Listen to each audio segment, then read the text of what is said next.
Hello everyone, hope you're all doing well. Now, I know I don't do these kinds of interviews on my channel, however, this time around, I felt compelled to share Emma's story of how she shaved her head for St. Baldricks to fight against childhood cancer. These children are the future, and we all want them to be well. Emma is the only female of 4 siblings who also partake in St. Baldricks, with the support from their father, who also participates in the event, and by doing this, is setting an example for them and for many others as well. They're definitely quite a special family with a huge passion for helping those in need. Emma also attends a school where its teachers not only support and participate in all of these events, but also motivate the students to take part in these kinds of events and in turn making them extraordinary people. This more than ideal school's principal always says, be above the line, not below it. And Emma is just one of the examples of people who have attended said school and are above the line, not below it. I don't doubt the fact that if every family in school taught and motivated kids to be empathetic, compassionate, and brave like Emma, our world as a whole would be a better place and we'd be heading towards a brighter future. We should all strive to be like Emma. Without further ado, here's my interview with her. Hello and welcome to today's very special interview with special guest Emma. She's a participant in the St. Baldricks event. Without further ado, Emma, why don't you go ahead and say hello and give us an introduction of yourself as well and what you did. Just a general overview of everything before we hop into the first question here. Hi, I'm Emma. Okay, yeah. Hi, you're Emma. What did you do? You know, give a general overview. I shaved my head for St. Baldricks. Okay, and why did you do it? You know, elaborate a little more on it. I did it because I was thinking of all the little girls out there that don't have a choice when it comes to losing their hair. What pushed you to do it, you know? Like, what was the, like, motivating factor behind you actually doing it, besides, you know, wanting to help the little girls who don't have a choice in whether they have hair or not? My aunt had cancer last year, and my brothers do it every year. So do you think if, like, your brothers didn't do it and, you know, your aunt hadn't gone through cancer, do you think you would have done it? I probably would not have as much support as I did, and would not have had the courage to rock the shaved head without 4 other people in my family. Right. So your dad as well shaved his head, if I'm not mistaken, right? Yes. And Emma, while you were actually at the event shaving your head, did you have like any, you know, like racing thoughts through your head? Like, should I do it? Should I back down last minute? You know, what was going on the day of the event, which was March 7th, just a few weeks ago, right? Yes. At the event, I wasn't really nervous or anything. I remember when I had told my mom, I had thought that she was gonna like say no immediately, and then she'd said yes, and I'm like, wait, is this a good idea? Oh no, it might not be. I'm like, and then they signed me up. I'm like, well, there's no backing down now. Right.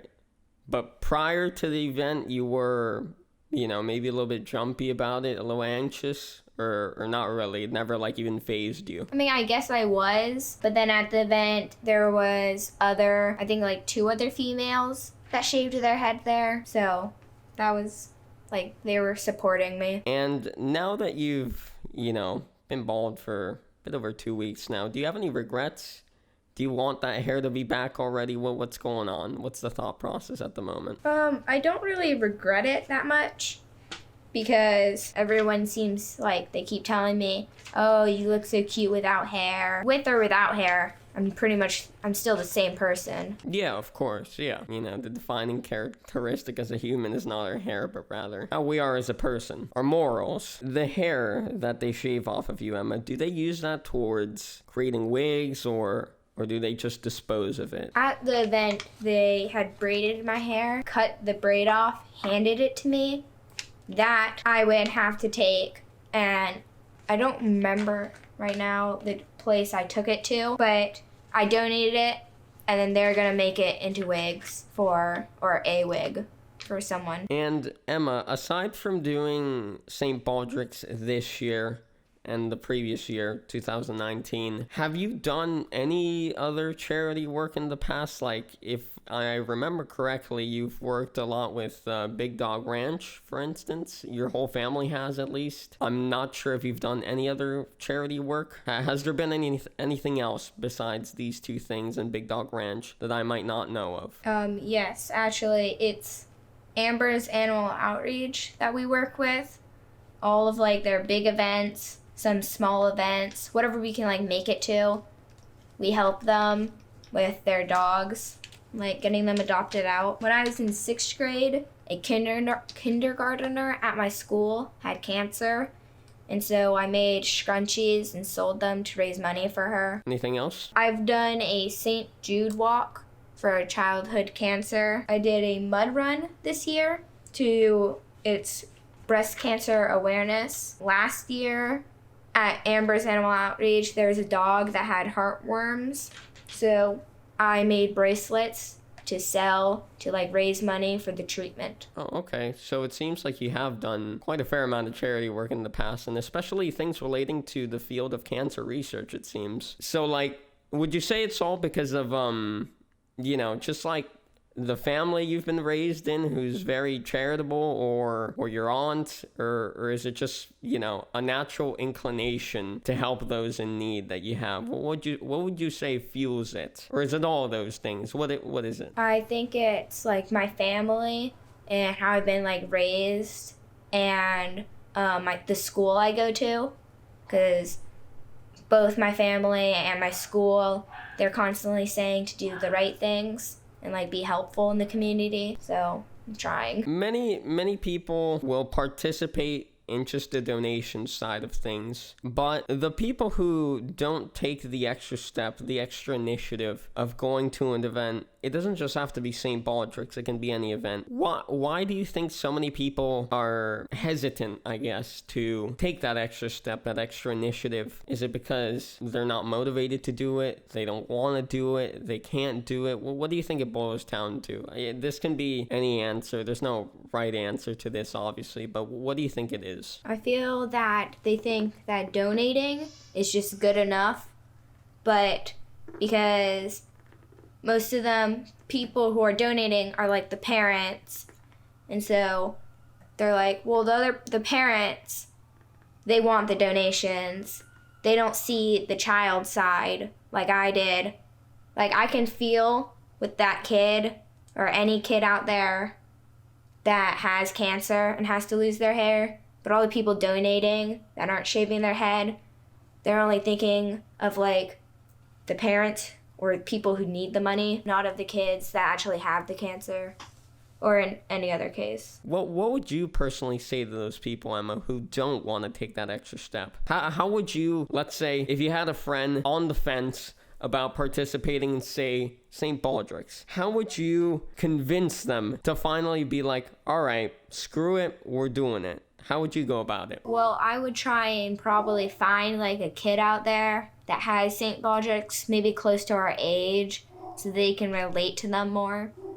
And like see their view and how it just flipped their life upside down. And like the event itself, what does it comprise of? Like, aside from, because I remember my event, the one that I went to a few years back in 2016 when I shaved my head. Maybe I'll put up a picture on the screen of me when I shaved my head right now. You might see it. Who knows? So when like the event itself, I remember it being, so there was like a stage, right? And there was a bunch of people down below, and on that stage there were 5 seats where you could get your head shaven, or 4, sorry, not 5. And 4 people would go up, shave their head, come back down, 4 would go up, and it would go on and on and on till everyone that's wanted to shave their head, shaved their head. And there was also a guy on stage, I think he was wearing like a green suit.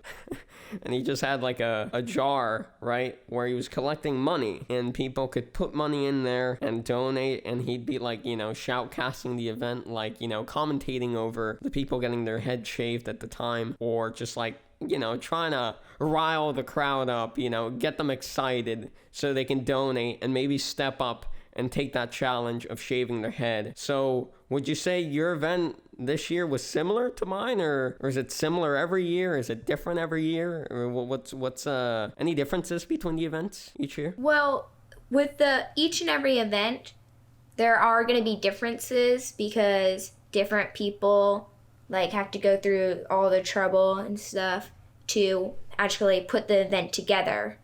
So the event I went to, I believe it was much smaller than the one you went to. So there was only 2 chairs where people would sit and shave in. There wasn't really a stage. There's like an area where you would go. And I know when I was sitting in the chair, everyone was like crowded around, and they had passed around the bucket to collect like any last minute donations at the event. They passed it around twice, and I had raised $500 at the event alone. Emma, to conclude, what would you say you've taken away from this experience, and just any charity event you've done in the past? Well, what have you taken away from each one, and how has it improved, I guess, not your day-to-day life, because I don't think it would have an impact on your day-to-day life, but rather, like, how has it improved you as a person emotionally? Well, the shaving my head, it kind of showed me how much my family and like friends, even my teachers care about me. Like, they all went out of their way to show up and donate and like to be there for me. Out of everything I've done in total, it's affected me by like seeing how it's affected other people. Right. It's like a domino effect, if you will. Obviously, you can't see, like, for instance, when you shaved your head for St. Baldricks, how it would have made a kid with cancer feel. But, like, you can see how it makes your family feel, your friends feel, your teachers feel, you know, just anyone close to you. How would you say it makes them feel? Proud? Are some friends maybe disappointed? I would hope not, but who knows, you know? How would you say those people surrounding you feel? Everyone is, like, happy that I did it and, like, being very supportive. Some people came up to me before the event, and they're like, I'm gonna cry, not because you're shaving your head, but because you're losing your hair. And I'm like, okay. And then a few days after I went to dance, and a little girl at dance came up to me. She goes, I guess she saw my picture on the dance's Instagram page or something, or her mom did. She was like 6, and she came up to me and she goes, "You're like a real life superhero." Oh, that's awesome. With that impact, I assume you would do this again in the future, right? I would do it again in the future, maybe after high school, because apparently I have to have hair for my 12th grade year. Oh, so for the graduation picture, they want you to have hair? Yeah. So my mom wants to remember, like, me graduating from high school. Like, she wants to get, like, a really cute picture and stuff. And, like, she wants me to go to prom. And, like, she's like, Emma, I have to do your hair for prom, so you have to have hair for that. And I'm like, that's 4 years away. Exactly, yeah. It's still a while to go. But, I mean, those 4 years seems like a lot on paper, but it's really not. They go by so freaking fast. That about wraps up the interview, Emma. I appreciate you coming on, seriously. It was a nice interview. It's wholesome. I hope you continue to do charitable things in the future, as your family does. And, yeah, I congratulate you on shaving your head. That's pretty wholesome. It's a very nice thing to do, absolutely. And, well, to anyone who has watched the interview to the end, I hope you enjoyed it. If you have, you can, do the usual stuff. I'm not going to do the usual intro. However, what you should definitely do is consider going down to the description, clicking that donation link, and dropping at least a $5 or even $1. Anything, please. Seriously, those kids need help, and that $1 or $5 or maybe $100 or maybe your whole savings account will do. So thank you very much, and well, I'll be back to usual videos again soon. And I'll see you all next one. Take care. And goodbye. Well, that's my interview with Emma. I hope you enjoyed it. I apologize if it wasn't that great. I've never done an interview like this before, and Emma has never been interviewed before, so it was a brand new experience for both of us. But regardless of that, I hope we were able to get the message across. Please don't forget to go down to the description or the pinned comment down below and consider donating if you can. That would be very much appreciated, as it helps immensely. I also wanted to take this time to mention something about the coronavirus, because I feel that it's important for anyone who has a platform to say something about it. Please, if you can, just stay home, please. By doing this, you're helping relieve the situation more than you can imagine. We're all in this together, and the least we can do is self-isolate until it all ends. Thank you.